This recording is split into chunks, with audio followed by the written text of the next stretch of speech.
이번 주사로 끝낼 수 있어요. 자연스럽게 심장마비로 보이게 할 겁니다. 여러분, 혹시 사랑하는 사람이 갑자기 의식을 잃고 병원에 누워 있다면 어떤 기분일까요? 매일 병실을 지키며 깨어나기만을 기다리는 그 절망적인 시간들. 하지만 만약, 정말 만약에 말입니다. 6개월 동안 식물인간 상태였던 남편이 새벽 3시에 갑자기 전화를 걸어온다면 오늘 제가 들려드릴 이야기는 29살 윤서연의 믿기 힘든 경험담입니다. 남편 지우가 교통사고로 식물인간이 된 지 6달. 그런데 어느 날 새벽 수신자 표시도 없는 전화가 울렸습니다. 서연아. 그 목소리는 분명 지우였어요. 하지만 더 충격적인 건 그 다음에 들려온 말이었습니다. 제가 깨어났다는 걸 아무에게도 말하지 마요. 그들이 뭔가를 하고 있어요. 과연 그들은 누구일까요? 왜 지우는 자신이 깨어났다는 사실을 숨겨야 했을까요? 지금부터 들려드릴 이야기, 끝까지 들으시면 진짜 가족의 의미가 무엇인지, 그리고 어둠 속에서도 포기하지 않는 사랑의 힘이 얼마나 강한지 느끼시게 될 겁니다. 오늘의 이야기 시작합니다. 그 전에 잠깐 구독과 좋아요 눌러주시면 큰 힘이 됩니다. 영상 속 인물과 장소는 개인정보 보호를 위해 가명으로 재구성하였습니다. 결혼 3년 차 29살의 나에게 지금의 삶은 그저 평범하지만 소중했어요. 매일 아침 7시에 일어나 남편 지우를 위해 아침을 준비하고 그가 출근하는 모습을 현관에서 배웅하는 것이 하루의 시작이었죠. 지우는 IT 스타트업을 운영하며 바쁜 나날을 보내고 있었지만 항상 나를 향한 세심한 배려를 잊지 않았습니다. 오늘도 늦을 것 같아. 저녁은 먼저 드세요. 지우가 문자를 보낼 때마다 작은 아쉬움을 느끼곤 했지만 그래도 이해할 수 있었어요. 회사가 성장하고 있었고 앞으로 더 안정적인 미래를 위해서는 지금이 중요한 시기라는 걸 알고 있었으니까요. 저녁 무렵 혼자 차려놓은 식탁에서 밥을 먹으며 지우의 안부를 묻는 전화를 받는 것도 일상의 한 부분이었습니다. 회사 일은 어때? 많이 힘들죠? 괜찮아요. 조금만 더 버티면 될 것 같아요. 지우의 목소리에서 피로가 느껴졌지만 그래도 희망적인 어조였어요. 우리는 서로를 아끼고 있었고 함께 꿈꾸는 미래가 있었습니다. 작은 아파트였지만 둘만의 보금자리를 만들어가고 있었죠. 주말이면 함께 마트에 가서 장을 보고 집에서 영화를 보며 소소한 행복을 나누곤 했어요. 그때까지만 해도 우리 삶에 이런 일이 일어날 거라고는 상상도 못했습니다. 지후의 양부모인 백영수 아버님과 윤미정 어머님과도 그럭저럭 좋은 관계를 유지하고 있었어요. 한 달에 한 번씩 안부 인사를 드리러 가면 어머님은 항상 정중하셨고 아버님은 지후의 사업에 대해 관심을 보여주셨습니다. 물론 때로는 약간 냉정한 느낌이 들기도 했지만 그냥 성격이 그런 분들이라고 생각했어요. 지우는 입양하라는 사실을 결혼 전에 솔직하게 털어놓았습니다. 부모님이 일찍 돌아가셔서 고등학교 때 백영수 아버님 댁에서 키워졌다고 했어요. 그 이야기를 들었을 때도 별로 대수롭지 않게 여겼습니다. 중요한 건 지금 우리가 서로 사랑하고 있다는 것 뿐이었으니까요. 그런 평범한 일상이 한순간에 무너질 줄 누가 알았을까요? 6개월 전 그 운명의 날이 오기 전까지는 말이에요. 6개월 전 그날을 잊을 수가 없어요. 지우가 교통사고를 당했다는 소식을 들었을 때의 그 충격, 병원으로 달려가면서 느꼈던 공포감, 그리고 의사로부터 식물인간 상태라는 진단을 들었을 때의 절망감까지 모든 것이 한순간에 무너져 내렸습니다. 처음 몇 달은 정말 힘들었어요. 매일 병원에 가서 지우의 손을 잡고 앉아 있었습니다. 혹시라도 깨어날 기미가 있을까봐 놓칠 수 없었죠. 양부모님들도 자주 오셨지만 왠지 저와는 다른 모습이었어요. 슬픔보다는 체념에 가까운 표정이었달까요? 그때는 그저 각자만의 방식으로 슬픔을 표현하는 거라고 생각했습니다. 시간이 지나면서 조금씩 일상에 적응해 나가려고 노력했어요.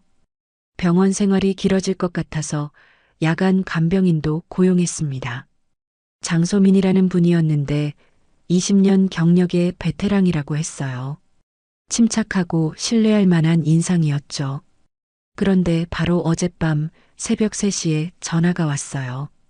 수신자 표시도 없는 이상한 전화였습니다. 누군가 장난이겠거니 하면서 받았는데 들려온 목소리에 온몸이 얼어붙었어요. 여보세요? 서연아. 그 목소리는 분명 지우였습니다. 6달 동안 듣지 못했던 남편의 목소리였어요. 꿈인가 싶어서 뺨을 꼬집어 봤지만 아팠습니다. 지우야? 지우야, 정말 너야? 맞아. 하지만 제가 깨어났다는 걸 아무에게도 말하지 마세요. 목소리가 약하긴 했지만 분명히 지우였어요. 눈물이 쏟아졌습니다. 그런데 다음에 들려온 말은 더욱 충격적이었죠. 그들이 뭔가를 하고 있어요. 조심해야 해요. 그들이 누구야? 무슨 말이야? 지금은 말할 수 없어요. 누군가 올 것 같아요. 나중에 다시 연락할게요. 그렇게 전화가 끊어졌어요. 한동안 멍하니 앉아 있었습니다. 정말 지우가 깨어난 걸까요? 아니면 내가 너무 그리워해서 환청을 들은 걸까요? 하지만 그 목소리는 너무나 생생했어요. 분명히 지우였습니다. 아침이 되자마자 병원으로 달려갔어요. 지우는 여전히 침대에 누워 있었고 의식이 없는 것처럼 보였습니다. 하지만 뭔가 다른 느낌이었어요. 어젯밤 전화를 받기 전과는 분명히 달랐죠. 미묘한 변화였지만 느낄 수 있었습니다. 어떤 변화라도 있었나요? 주치의인 진한수 선생님께 물어봤어요. 그런데 선생님의 반응이 이상했습니다. 잠깐 당황하는 기색을 보이더니 곧바로 평소와 같은 표정으로 돌아갔어요. 아직은 특별한 변화가 없습니다. 좀 더 지켜봐야겠어요. 그날 하루 종일 지우 곁에 있었지만 아무 일도 일어나지 않았어요. 하지만 분명히 뭔가 달라진 게 있었습니다. 내 직감이 틀릴 리 없었어요. 새벽 전화 이후로 모든 게 달라 보이기 시작했어요. 평소에는 별로 신경 쓰지 않았던 것들이 하나둘씩 눈에 들어왔습니다. 특히 양부모님들의 행동이 이상했어요. 보험금 처리는 어떻게 되고 있나요? 백영수 아버님이 병실에 오시자마자 하신 말씀이었어요. 지우의 안부를 묻기도 전에 말입니다. 그때까지만 해도 경제적인 부분을 걱정하시는 거라고 생각했죠. 하지만 지금 생각해보니 뭔가 이상했어요. 아직 확정된 게 없어요. 의사 선생님께서 더 지켜봐야 한다고 하셨거든요. 그렇군요. 아버님의 표정에서 실망감 같은 게 스쳐 지나갔어요. 왜 그런 표정을 지으시는 걸까요? 그리고 윤미정 어머님도 마찬가지였습니다. 지우를 바라보는 시선이 예전과 달랐어요. 사랑하는 아들을 보는 눈빛이 아니라 뭔가 계산하는 듯한 차가운 시선이었죠. 지우가 깨어날 가능성은 얼마나 되나요? 어머님이 진한수 선생님께 물어보셨어요. 그런데 그 질문 자체가 이상했습니다. 보통은 언제 깨어날까요? 라고 묻는 게 자연스럽지 않을까요? 마치 깨어나면 안 되는 것처럼 느껴졌어요. 현재로서는 예측하기 어렵습니다. 하지만 희망을 잃지 마세요. 진한수 선생님의 답변도 애매했어요. 처음에는 전문의로서 신중한 답변을 하시는 거라고 생각했는데 지금은 뭔가 숨기고 있는 것 같았습니다. 그리고 또 다른 이상한 점이 있었어요. 사고 당일의 상황이 너무 애매했던 거죠. 경찰 조사에 따르면 지우가 혼자 운전하다가 중앙선을 침범해서 일어난 단독사고라고 했어요. 하지만 지우는 평소에 정말 조심스럽게 운전하는 사람이었습니다. 과속도 안 하고 음주운전은 절대 하지 않는 사람이었죠. 왜 갑자기 그런 실수를 했을까요? 혼자 중얼거리며 사고 현장을 다시 찾아가 봤어요. 도로 상황도 그렇게 복잡하지 않았고 날씨도 맑았던 날이었거든요. 뭔가 석연치 않은 부분이 많았습니다. 그날 저녁 장소민 간병인과 이야기를 나눴어요. 베테랑다운 차분한 성격이라 평소에도 믿음이 갔는데 그날은 뭔가 심각한 표정이었어요. 혹시 이상한 점을 못 느끼셨나요? 무슨 말씀이세요? 밤에 가끔 이상한 일이 있어요. 진한수 선생님이 정규 회진 시간이 아닌데도 와서 뭔가 하고 가시더라고요. 장소민의 말에 온몸에 소름이 돋았어요. 새벽 전화와 연결되는 부분이 있는 것 같았습니다. 어떤 일을 하시는데요? 주사를 놓으시는 것 같아요. 그런데 간병 일지에는 기록이 없어요. 이상하죠? 정말 이상했어요. 의료진이 하는 모든 처치는 기록으로 남겨야 하는 게 원칙인데 왜 기록이 없을까요? 그리고 왜 정규 시간이 아닌 새벽에 와서 그런 일을 하는 걸까요? 혹시 다른 환자분들도 그런가요? 아니요. 유독 지후 환자분만 그래요. 그날 밤부터 뭔가 무서운 생각이 들기 시작했어요. 정말 지우가 깨어나려고 하는데 누군가가 그걸 막고 있는 건 아닐까요? 그리고 그 누군가는 과연 누구일까요? 장소민과의 대화 이후로 밤잠을 이룰 수가 없었어요. 계속 지우의 새벽 전화가 떠올랐습니다. 그들이 뭔가를 하고 있어요 라는 말이 귓가에 맴돌았죠. 혹시 정말 누군가가 지우의 회복을 방해하고 있는 건 아닐까요? 다음 날 아침 일찍 병원에 갔어요. 지우의 상태를 확인하고 싶었거든요. 그런데 병실에 들어서자마자 이상한 냄새가 났습니다. 약품 냄새 같은 거였는데 평소와는 다른 느낌이었어요. 어젯밤에 뭔가 있었나요? 장소민에게 물어봤어요. 그는 주변을 둘러보더니 작은 목소리로 대답했습니다. 새벽 2시경에 진한수 선생님이 오셨어요. 이번에는 제가 자세히 봤는데 분명히 주사를 놓으시더라고요. 무슨 주사인지 아세요? 모르겠어요. 하지만 주사를 놓고 난 후에 지우님의 상태가 더 깊은 잠에 빠지는 것 같았어요. 그 말을 들으니 온몸이 떨렸습니다. 정말 누군가가 지우를 깨어나지 못하게 하고 있는 거였어요. 하지만 왜 그런 일을 하는 걸까요? 장소민 씨, 혹시 저와 협력해 주실 수 있나요? 무슨 말씀이세요? 뭔가 이상한 일이 벌어지고 있어요. 제가 혼자서는 할 수 없는 일이에요.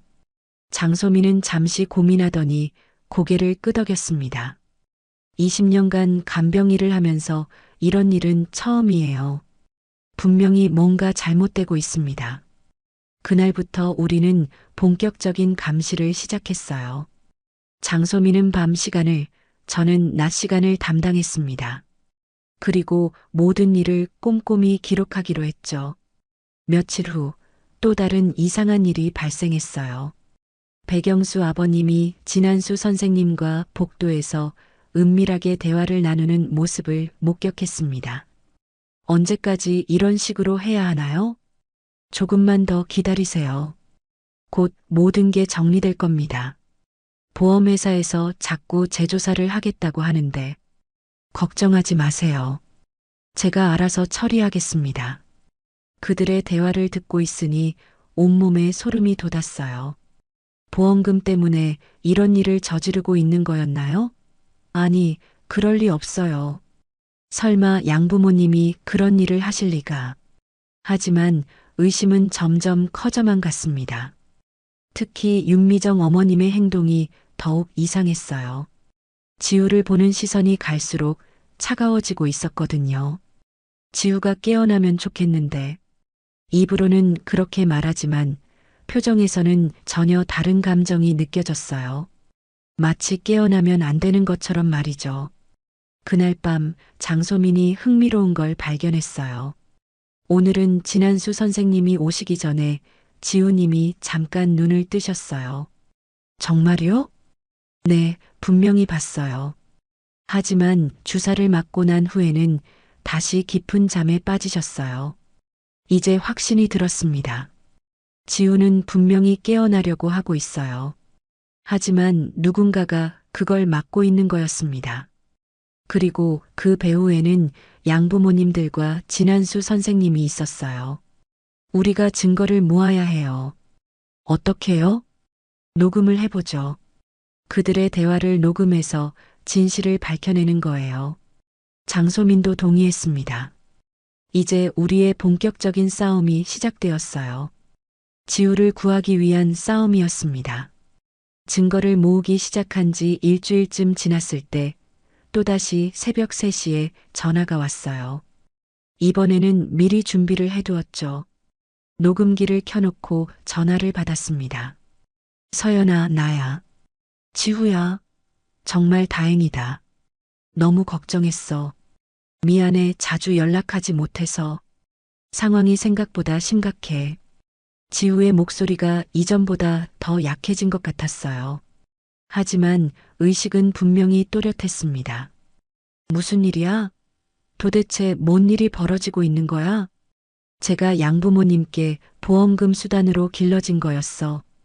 그 말을 들었을 때 온몸이 얼어붙었습니다. 설마 그런 일이 있을까 했는데 지우의 목소리는 너무나 진지했어요. 무슨 말이야? 자세히 말해봐. 고등학생 때 입양되었잖아. 그때부터 아버님이 저한테 여러 개의 보험을 들어두셨어. 생명보험, 상해보험 총 50억 원 정도. 50억이라는 숫자를 들었을 때 숨이 막혔어요. 그런 거액의 보험금이 걸려 있다는 사실도 충격적이었지만 그보다 더 무서운 건 그 이유였습니다. 아버님이 부동산 사업에 실패하셔서 막대한 빚을 지고 계세요. 그래서 저를 이용하려고 하는 거예요. 그럼 교통사고도. 그건 진짜 사고였어. 하지만 사고 후에 상황이 달라진 거죠. 제가 깨어나면 안 되는 거예요. 왜 깨어나면 안 되는지 이해가 됐어요. 살아있으면 보험금을 받을 수 없으니까요. 진한수 선생님이 원래 정형외과 전문의였는데 지금은 의료 브로커로 활동하고 있어. 아버님과 손을 잡고 저를 식물인간 상태로 유지하려고 하는 거예요. 의료 브로커라는 말이 무슨 뜻인지 알 것 같았어요. 의료보험 사기에 관련된 일을 하는 사람이겠죠. 그럼 지금 너한테 뭘 하고 있는 거야? 의식을 잃게 하는 약물을 지속적으로 투여하고 있어. 그래서 제가 깨어나지 못하는 거예요. 정말 끔찍한 일이었습니다. 친아들처럼 키웠다던 양부모님이 돈 때문에 이런 일을 저지르고 있다니요. 그리고 서연 씨도 조심해야 해. 나도? 왜? 서연 씨가 너무 많은 걸 알게 되면 정신병원에 강제 입원시킬 계획이에요. 서연 씨가 정신적 충격으로 환상을 보고 있다고 진단서를 꾸며서 말이에요. 온몸이 떨렸습니다. 나까지 그런 계획에 포함되어 있다니요. 이제는 정말 빨리 행동해야 할 때였어요. 어떻게 해야 하지? 증거를 모으세요. 그들의 대화를 녹음하든 약물 투여 장면을 촬영하든. 그래야 이 상황을 끝낼 수 있어. 알겠어. 장소민 씨가 도와주고 있어. 장소민 씨를 믿으세요. 그분만이 지금 저를 지켜줄 수 있는 사람이에요. 언제까지 이런 식으로 버틸 수 있어? 오래 버틸 수 없어요. 몸이 점점 약해지고 있어요. 빨리 해주세요. 그렇게 전화가 끊어졌어요. 녹음기를 확인해 보니 다행히 모든 대화가 녹음되어 있었습니다. 하지만 이것만으로는 부족했어요. 더 결정적인 증거가 필요했습니다. 다음 날 아침 장소민에게 지우와의 통화 내용을 전했어요. 그도 충격을 받았지만 곧 마음을 다잡았습니다. 이제 본격적으로 움직여야겠네요. 네, 시간이 별로 없는 것 같아요. 우리는 더욱 치밀한 계획을 세우기 시작했어요. 진실을 밝혀내기 위한 마지막 승부가 시작되었습니다. 지우와의 두 번째 통화 이후로 우리는 더욱 신중하게 행동했어요. 장소민과 함께 작은 녹음기를 병실 곳곳에 숨겨놓았습니다. 침대 밑, 의료 장비 뒤, 창문 커튼 뒤까지 어디서 대화를 나누든 놓치지 않으려고 했어요. 며칠 동안은 별다른 성과가 없었습니다. 평상시와 같이 진한수 선생님이 회진을 하고 양부모님들이 면회를 오는 정도였죠. 하지만 그들의 행동을 자세히 관찰해 보니 예전과는 다른 점들이 보였어요. 특히 백영수 아버님의 초조함이 눈에 띄었습니다. 병실에 오시면 계속 시계를 보시고 휴대폰을 자주 확인하셨어요. 뭔가 급한 일이 있는 것 같았습니다. 보험회사에서 언제까지 기다려준다고 했나요? 어머님이 아버님께 물어보시는 걸 들었어요. 이번 주까지라고 했어요. 더 이상 늦어지면 재조사에 들어간다고 하더군요. 그 대화를 듣고 긴장이 되었어요. 이번 주라는 건 며칠 남지 않았다는 뜻이었거든요. 그들이 뭔가 결정적인 행동을 취할 시기가 다가오고 있는 것 같았습니다. 화요일 밤 드디어 결정적인 순간이 왔어요. 장소민이 평소보다 일찍 와서 대기하고 있었는데 밤 11시쯤 백영수 아버님과 윤미정 어머님이 함께 오셨어요. 평소에는 이런 늦은 시간에 오시지 않는데 이상했죠. 오늘 밤에 끝내는 게 어떨까요? 어머님이 작은 목소리로 말씀하셨어요. 병실 문이 살짝 열려 있어서 복도에서도 들릴 정도였습니다. 진한수 선생님은 언제 오신다고 했나요? 자정쯤 오신다고 했어요. 오늘이 마지막 기회예요. 마지막 기회라는 말이 무슨 뜻인지 알 것 같아서 온몸이 떨렸어요. 장소민과 눈을 마주쳤는데 그도 같은 생각인 것 같았습니다. 자정이 조금 지나서 진한수 선생님이 나타났어요. 평소와는 다르게 큰 주사기를 들고 있었습니다. 이제 정말 끝내야겠습니다. 보험회사에서 의심하기 시작했어요. 이번 주사로 끝나는 건가요?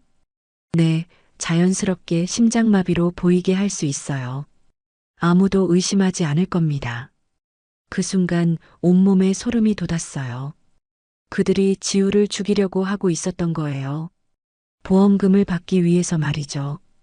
그럼 서연은 어떻게 하죠? 내일 정신과 상담을 받게 할 예정이에요. 남편을 잃은 충격으로 환각을 보고 있다고 진단하면 됩니다. 그러면 강제 입원도 가능해요. 나까지 제거할 계획이라니. 정말 치밀하고 잔인한 계획이었어요. 자, 그럼 시작하겠습니다. 진한수 선생님이 주사기를 준비하기 시작했어요. 장소민이 제 손을 꽉 잡았습니다. 이제 행동해야 할 때였어요. 하지만 그 순간 예상치 못한 일이 일어났습니다. 지우의 손가락이 살짝 움직인 거예요. 그리고 눈꺼풀이 떨리기 시작했습니다. 뭔가 이상한데요. 진한수 선생님이 당황한 목소리로 말했어요. 빨리 주사를 놓으세요. 아버님이 다급하게 재촉했습니다. 바로 그때였어요. 지우가 천천히 눈을 떴습니다. 그리고 침대에서 일어나려고 하는 거예요. 아직 끝난 게 아니야. 지우의 약한 목소리가 병실에 울려 퍼졌습니다. 그들은 모두 얼어붙었어요. 6달 동안 식물인간이었던 사람이 갑자기 깨어났으니까요. 바로 그 순간이었습니다. 우리가 숨겨놓은 녹음기에 그들의 모든 대화가 고스란히 담겨 있었어요. 지우가 깨어나는 순간 병실의 공기가 얼어붙었어요. 진한수 선생님은 주사기를 들고 멈춰 서 있었고 양부모님들은 믿을 수 없다는 표정으로 지우를 바라보고 있었습니다. 지우야. 나는 침대로 달려가서 지우의 손을 잡았어요. 정말 따뜻했습니다. 살아있다는 느낌이었죠. 서연아, 미안해. 이렇게 오래 걸려서. 지우의 목소리는 약했지만 분명했어요. 6달 만에 직접 들어보는 남편의 목소리였습니다. 이게 어떻게 된 일이지? 백영수 아버님이 당황한 목소리로 물어보셨어요. 하지만 지우는 그들을 똑바로 쳐다보며 말했습니다. 모든 걸 다 들었어요. 제가 완전히 의식을 잃은 건 아니었거든요. 무슨 소리야? 약물 때문에 몸을 움직일 수 없었을 뿐이에요. 하지만 의식은 계속 있었습니다. 아버님이 무슨 이야기를 하는지, 진한수 선생님이 무슨 짓을 하는지 다 알고 있어요. 진한수 선생님이 몰래 주사기를 숨기려고 했지만 장소민이 재빨리 가로막았어요. 그 주사기 내려놓으세요. 이건 치료용이에요. 거짓말하지 마세요. 방금 전 대화 다 들었어요. 장소민이 호주머니에서 녹음기를 꺼냈어요. 빨간 불이 켜져 있었습니다. 계속 녹음하고 있었던 거죠. 모든 대화가 다 녹음되어 있어요. 보험금을 위해 지우 씨를 죽이려고 했다는 것, 서연 씨를 정신병원에 보내려고 했다는 것까지 말이에요. 그들의 얼굴이 새하얗게 변했어요. 특히 진한수 선생님은 손이 떨리고 있었습니다. 잠깐, 이건 오해예요. 우리는 윤미정 어머님이 변명하려고 했지만 지우가 손을 들어 막았어요. 오해가 아니에요. 제가 고등학생 때부터 계획하셨잖아요. 저를 입양해서 보험을 들어두고 때가 되면 보험금을 받으려고 하신 거 말이에요. 그런 게 아니야. 우리는 정말로 너를 사랑했다고요? 그럼 왜 제가 사고 난 후에 깨어나지 못하게 약물을 투여하신 거예요? 지우의 목소리에는 분노와 슬픔이 섞여 있었어요. 10여 년 동안 가족이라고 믿고 살았는데 그 모든 게 거짓이었다는 걸 알게 된 충격이 얼마나 클까요? 부동산 사업 실패로 50억이라는 빚을 지게 되니까 저를 이용하기로 하신 거죠? 백영수 아버님이 고개를 숙였어요. 더 이상 변명할 말이 없었던 거죠. 경찰에 신고해야겠어요. 내가 휴대폰을 꺼내자 진한수 선생님이 달려들려고 했어요. 하지만 장소민이 막아섰습니다. 도망가려고 하지 마세요. 바로 그때 병실 문이 열리며 경찰들이 들어왔어요. 장소민이 미리 신고를 해둔 거였습니다. 신고 접수하고 왔습니다. 무슨 일인가요? 이 사람들이 환자를 살해하려고 했어요. 나는 녹음기를 경찰에게 건네주었어요. 그리고 지금까지의 상황을 자세히 설명했습니다. 진한수 선생님은 체포되었고 양부모님들도 경찰서로 연행되었어요. 마침내 이 모든 악몽이 끝나는 순간이었습니다. 정말 고생 많았어요. 장소민이 내 어깨를 토닥이며 말했어요. 그가 아니었다면 혼자서는 절대 할 수 없는 일이었어요.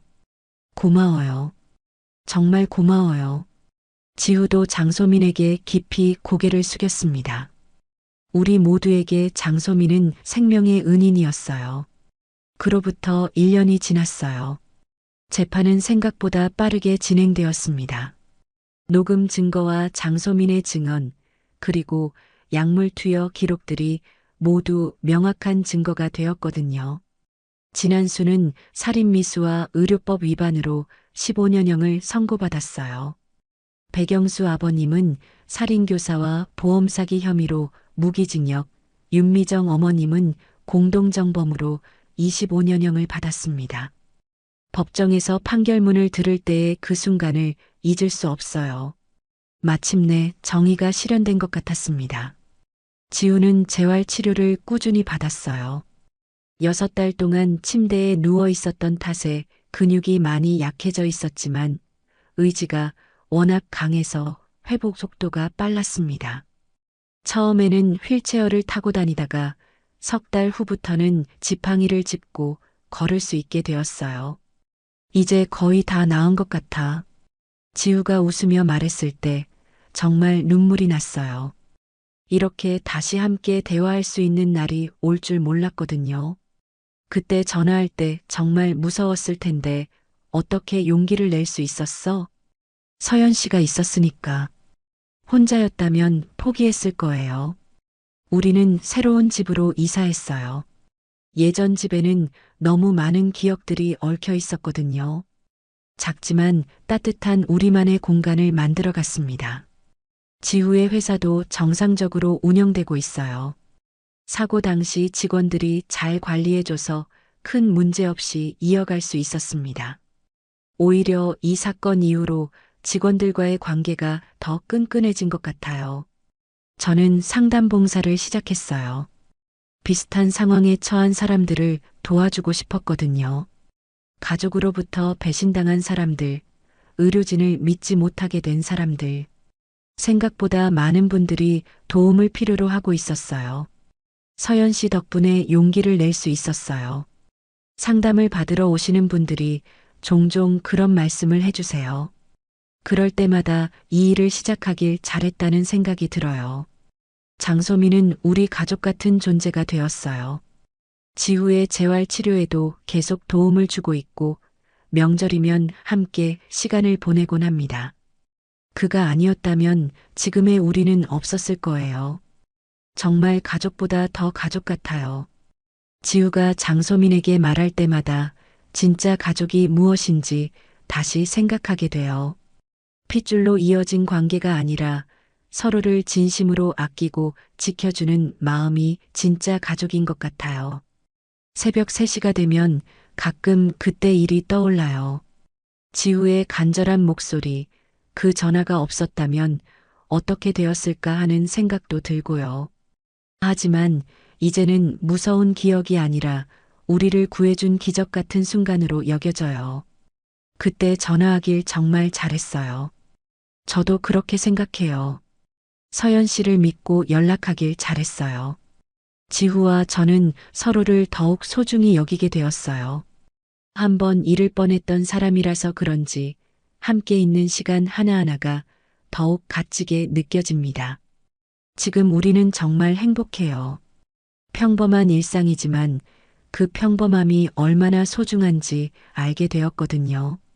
새벽 3시에 그 전화가 우리 인생을 바꿔놓았고 진짜 가족이 무엇인지 알게 해주었어요. 앞으로도 서로를 지켜주며 살아갈 거예요. 오늘도 귀한 시간 내어 끝까지 시청해주신 구독자 여러분 진심으로 감사드립니다. 오늘의 이야기가 마음을 울렸다면 구독과 좋아요, 댓글 부탁드립니다.